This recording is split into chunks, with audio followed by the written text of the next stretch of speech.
Hello friends, आज हम करेंगे NCERT क्लास 10 ज्योग्राफी के चैप्टर एग्रीकल्चर का 21st मॉड्यूल। पिछले मॉड्यूल में हमने शुरू किया था impact of globalisation on agriculture. उसे ही आज हम कंटिन्यू करेंगे।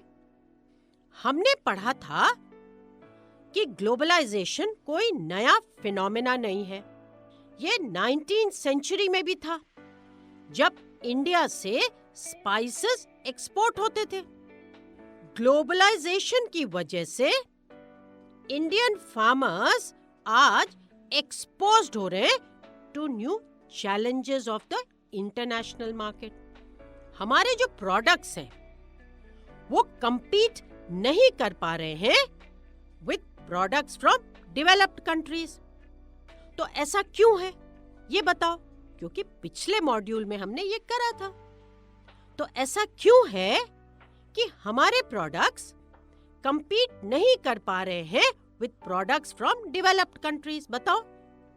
हाँ, क्योंकि वहां जो है मतलब डेवलप्ड कंट्रीज में एग्रीकल्चर बहुत सब्सिडाइज्ड है। तो बढ़ते हैं आगे और शुरू करते हैं आज का मॉड्यूल। आज इंडियन एग्रीकल्चर क्रॉस रोड्स पर खड़ा है, मतलब उसे डिसाइड करना है कि किस तरफ जाना है।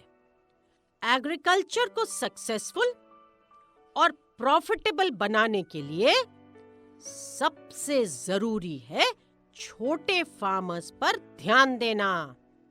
क्या है जरूरी? छोटे फार्मर्स पर ध्यान देना।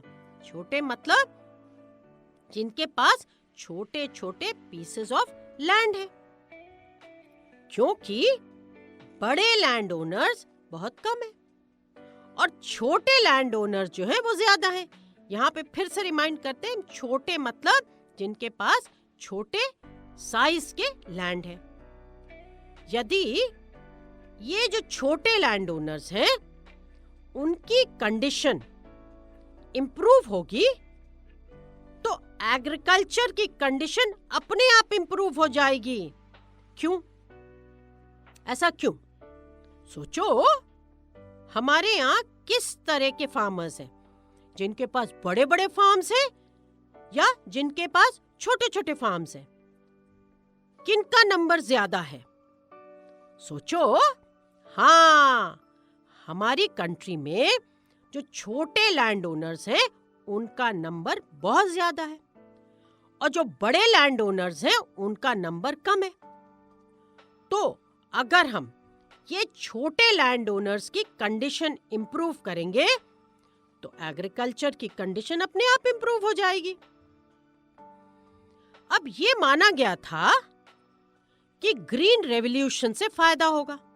ग्रीन रेवोल्यूशन तो तुम जानते ही हो, हमने पिछले मॉड्यूल्स में बहुत अच्छे से पढ़ा है।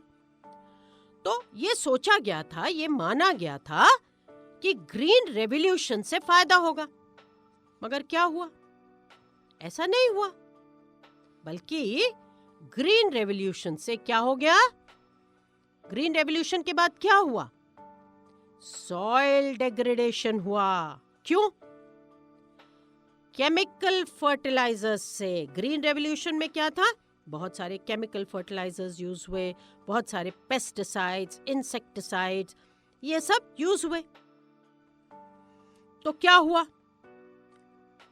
केमिकल फर्टिलाइजर्स, इंसेक्टिसाइड्स, पेस्टिसाइड्स से सॉइल फर्टिलिटी को इतना एक्सप्लॉइट कर लिया कि अब उसकी फर्टिलिटी दोबारा रिस्टोर करना मुश्किल है।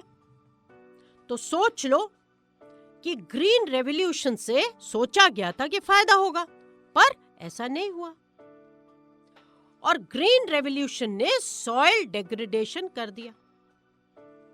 अब उसके बाद क्या हुआ? इरिगेशन ने, मतलब ग्रीन रेवोल्यूशन के जो नए नए इरिगेशन सिस्टम्स थे उन्होंने वाटर सोर्सेज और ग्राउंड वाटर को सुखा दिया। इतना इरिगेशन करा कि उसको सुखा दिया और हमें क्या मिले? हमें मिले ड्राइंग एक्विफायर्स। एक्वीफायर्स वो होते हैं जो वाटर का सोर्स होते हैं, जहां से हमें वाटर मिलता है। तो वो ड्राई अप होने लगे, तो हमें क्या मिला? ड्राइंग एक्वीफायर्स।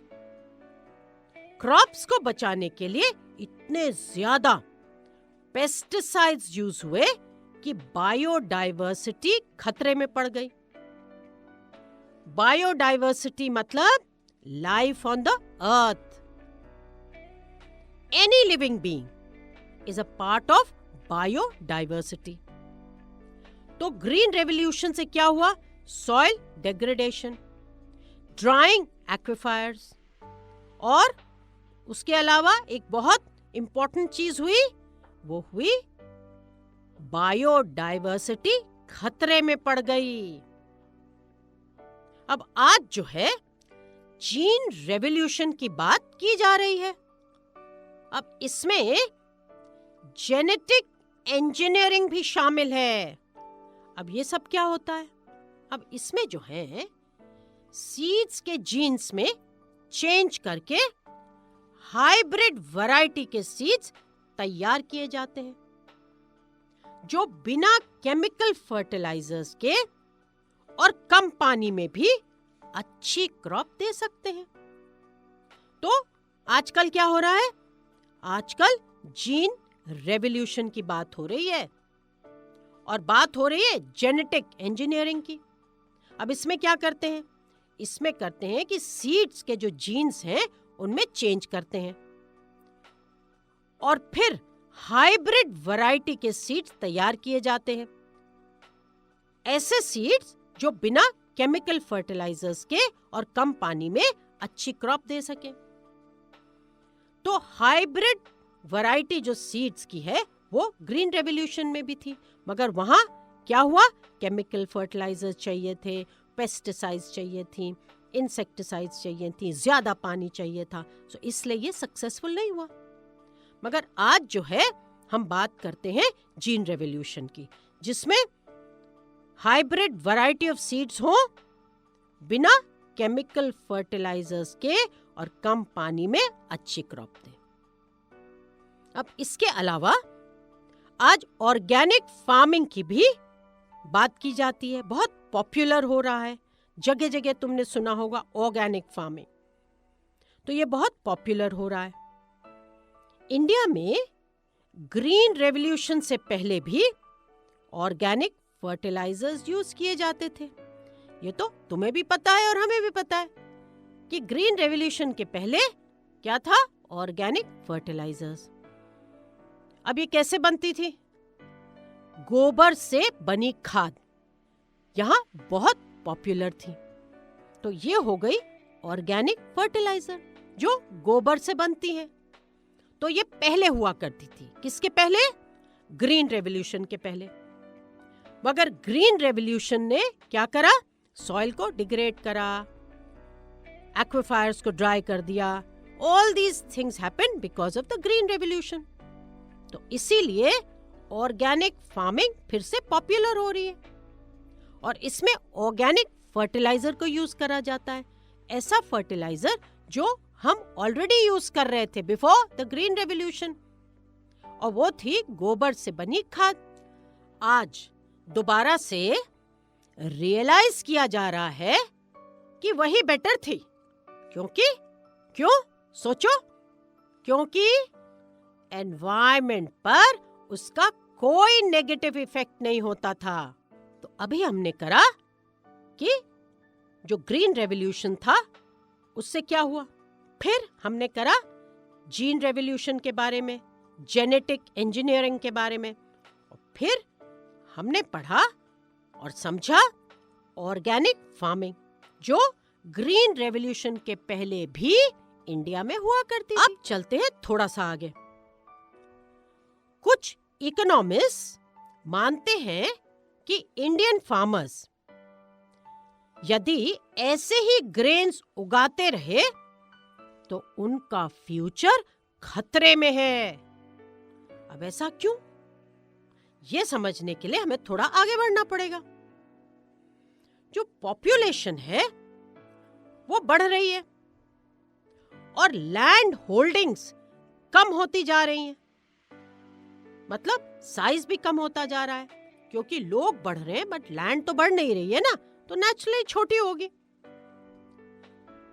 2011 में इंडिया की रूरल पॉपुलेशन यानी विलेजेस में रहने वाले लोग 833 मिलियन थे और उनके पास लैंड था 250 एकर्स। तो लोग कितने थे? लोग थे 833 मिलियन और लैंड कितना था? 250 एकर्स। और ये कब था? 2011 में। अब this means that on an average her person के पास हाफ हेक्टेयर से भी कम लैंड था। तो हर एक पर्सन को जब हम देखते हैं तो उसके पास हाफ हेक्टेयर से भी कम लैंड था। मतलब लोग इतने ज्यादा और लैंड कम, तो हर एक के हिस्से में बहुत कम लैंड आई ना। इकोनॉमिस्ट का कहना है कि इंडियन फार्मर्स को अपना क्रॉपिंग पैटर्न चेंज करना चाहिए। क्या कहते हैं इकोनॉमिस्ट? कि इंडियन फार्मर्स को अपना क्रॉपिंग पैटर्न चेंज करना चाहिए, क्योंकि प्रॉब्लम तो है ना, पॉपुलेशन बढ़ रही है, लैंड उतनी है। तो अब क्या हो रहा है? हर एक पर्सन के हिस्से में लैंड कम होती जा रही है। तो इसीलिए इकोनॉमिस्ट कहते हैं कि इंडियन फार्मर्स को अपना क्रॉपिंग पैटर्न चेंज करना चाहिए। अब ये चेंज कैसा होना चाहिए, ये भी बहुत इंपॉर्टेंट है, इसको भी हमें समझना चाहिए। चेंज होना चाहिए, क्यों होना चाहिए ये हम समझ गए, मगर कैसा होना चाहिए अब ये समझना चाहिए। उन्हें ग्रेन्स के बजाय हाई वैल्यू क्रॉप्स उगाने चाहिए। तो इकोनॉमिस्ट कहते हैं कि ग्रेन्स मतलब फूड ग्रेन्स के बजाय फार्मर्स को हाई वैल्यू क्रॉप्स उगाने चाहिए। मतलब ऐसे क्रॉप्स जिनका वैल्यू बहुत हो, जो महंगे हों, महंगे बिकते हों। तो इससे उनकी इनकम तो बढ़ेगी ही, मगर एनवायरमेंटल डिग्रेडेशन भी कम होगा। मतलब एनवायरमेंट भी कम खराब होगा, सॉइल भी कम खराब होगी, कम यूज अप होगी और वाटर भी कम यूज अप होगा। तो कैसे कम होगा? एनवायरमेंटल डिग्रेडेशन कैसे कम होगा, ये भी सोचने वाली बात है। तो fruits, medicinal herbs, flowers, vegetables, biodiesel crops जैसे कि जत्रोफा और जजोबा को इतना पानी नहीं चाहिए होता है जितना पैडी मतलब राइस या शुगर केन को चाहिए होता है। इस तरह से ग्राउंड वाटर सेव होगा। और इंडिया का जो क्लाइमेट है वो इतना डाइवर्स है कि यहाँ पर बहुत सारी वैरायटी के हाई वैल्यू क्रॉप्स हो सकते हैं। अब सवाल ये उठता है कि अगर फार्मर्स हाई वैल्यू क्रॉप्स लगाएंगे तो खाएंगे क्या? मतलब फूड ग्रेन्स कहाँ से लाएंगे? वो तो उगाएंगे ही नहीं, तो कहाँ से आएंगे? तो इसका जवाब है कि ग्रेन्स इंपोर्ट करेंगे। 1960s में ये एक डिजास्ट्रस बात होती कि भाई फूड ग्रेन्स नहीं उगाएंगे तो हम खाएंगे क्या? तो 1960s में ये एक बहुत डिजास्ट्रस बात होती, पर आज ऐसा नहीं है। आज हमारे सामने इटली, इजराइल और चिली का एग्जाम्पल है। ये कंट्रीज फार्म प्रोडक्ट्स जैसे ऑलिव्स, फ्रूट्स, सीड्स ये सब एक्सपोर्ट करते हैं। और क्या करते हैं? Cereals, grains, food grains import करते हैं। तो एक्सपोर्ट करा इन्होंने हाई वैल्यू क्रॉप्स और इंपोर्ट करे फूड ग्रेन्स, सीरियल्स। तो ये एक एग्जाम्पल हम सोच सकते हैं। तो अब चलते हैं और एक जल्दी से रिकैप कर लेते हैं। इंडियन एग्रीकल्चर को सक्सेसफुल एंड प्रॉफिटेबल कंडीशन में लाने के लिए मार्जिनल एंड स्मॉल फार्मर्स की कंडीशन को इम्प्रूव करना होगा।